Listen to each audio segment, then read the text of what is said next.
भारतीय संस्कृतीचं जतन व्हावं या उद्देशानं कोल्हापुरातील सुगम वेलफेअर फोरम कार्यरत आहे। या संस्थेच्या वतीनं 22 एप्रिल ते 11 मे या कालावधीत संस्कार शिबिर घेण्यात आलं। या शिबिराची सांगता गडकरी हॉल इथं सांस्कृतिक कार्यक्रमांनी झाली।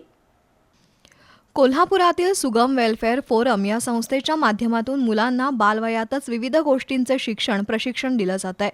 यंदा 300 मुलांना मोफत शिबिराच्या माध्यमातून गायन, नृत्य, अभिनय, योगासनं, भाषा, चित्रकला, मंत्र, श्लोक याबाबतचं शिक्षण देण्यात आलं।